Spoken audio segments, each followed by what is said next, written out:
Hello. हा बोला की. नमस्कार. हा नमस्ते अध्यक्ष. आता आचारसंहिता डिक्लेअर झालेली आहे. एकंदरीत तुमची काय प्रतिक्रिया आहे? काँग्रेसचे अध्यक्ष आहेत आपण. आमची तयारी चालू आहे. गेल्या 3 महिन्यापासून आमची तयारी चालू आहे आणि महाविकास आघाडीहून आम्ही लोकांसमोर येणार आहे. आणि आमची शिवसेना असेल, पवार साहेब राष्ट्रवादी असेल, कम्युनिस्ट असेल, काँग्रेस असेल, असं आम्ही सगळं मिळून मिळून लढणार आहे.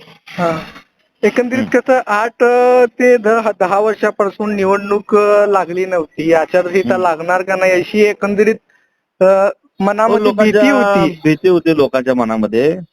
पण 8 वर्षानंतर का सरकारचे डोळे उघडले. नाहीतर गेले 8 वर्ष झालं लोक वाट बघत होते इलेक्शनची आणि लोकांचा विश्वास या ठिकाणी उडलेला होता. इलेक्शन होते का नाही. पण 15 तारखेला हे मतदान होणार आहे. 16 तारखेला निकाल आहे. त्या दृष्टीने आम्ही आता कामाला लागलेलो आहे. आता तुम्हाला तिकीट जे डिस्ट्रीब्युशनचे जे कार्यक्रम आहेत ते फार वेळ तुमच्याकडे आता कमी राहिलेले आहेत. तुम्ही एकंदरीत सगळ्याच कमी राहिलेलं आहे. सगळ्यात आता महाराष्ट्रभर तुम्ही बघता की कमी वेळामध्ये आता आपल्याला सगळे व्यवस्थित नियोजन करायचं आहे.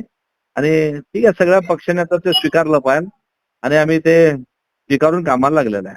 काय आवाहन करणार तुम्ही शहराची जनताला, एकंदरीत तुमच्या प्रभागाच्या उमेदवारांना, इच्छुक उमेदवारांना? सगळ्या शहराच्या वतीनेच बोलतोय की हे लोक लबाड आहेत, खोटे आहेत, लोकांना फसवलेलं आहे. त्यांनी सांगितलं दररोज पाणी देतो, दररोज पाणी देऊ शकलं नाही. या सोलापूर शहराला बजेट देऊ शकलं नाही. सोलापूर शहरातली स्टँडिंग कमिटी चेअरमन ते नेमता आलं नाही. झोनची निर्मिती करता आली नाही. हे फेल आहे. राज्यात त्यांचं सरकार आहे, देशात सरकार आहे, पण प्रत्यक्षात सोलापूर शहराला असं काय मिळालं नाही. तुम्ही सांगा, एकही हॉस्पिटल सोलापूर शहरात व्यवस्थित नाही. बगीचा वितरण आता ह्या बघता की जे सोलापूर महानगरपालिका ते विकून टाकलेले आहेत. आपलं पार्क मैदान त्यांनी विकून टाकलेलं आहे. क्रिकेटचं एवढं आपण चांगलं केलेलं, हे देघरान सुटघरान आहे. हे यांचेच कार्यकर्ते आहेत. सगळे लोकांना वाटून देऊ लागलेत आणि स्मार्ट सिटीच्या नावावर प्रचंड मोठ्या प्रमाणात त्यांनी भ्रष्टाचार केलेला आहे. त्यामुळे लोक यांना सोडणार नाहीत. तुम्ही बघता की जुन्या लाईनी अजून चालल्यात, पण ह्यांनी नवीन स्मार्ट सिटी नावाखाली केलेल्या लाईनी अक्षरशः सोलापूर शहरामध्ये घराघरा पाणी होतं. हे पाप यांना फेडावं लागणार आहे. काय ह्या पावसाळ्यामध्ये निम्म सोलापूर शहर पाण्यात होतं. त्यांनी स्मार्ट सिटी नावाखाली लूट केली, लोकांचं काम केलं नाही. अशा पद्धतीने आम्ही लोकांच्या समोर जाऊयात, सांगूयात सगळं. धन्यवाद अध्यक्ष. तुम्ही लोकप्रधानशी जोडला. त्यांनी सांगितलं होतं की बाबा सोलापूर शहरामध्ये स्मार्ट सिटी करतो, उड्डाण पूल करतो. कुठं उड्डाण पूल तुम्ही सांगा ना.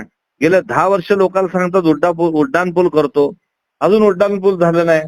असे किती तर खैरात केले, सांगितले लोकांना, सांगितलं अमुक देतो तमुक देतो, पण काय तसं झालेलं नाही. आणि आम्ही नागरिकांना आव्हान देतो की लोक खोटं बोलतात, लबाड लोक आहेत. धन्यवाद अध्यक्ष. अजून 1-2-3 दिवसामध्ये आपण पुन्हा भेटू, चर्चा करू, चॅनलवर येऊ.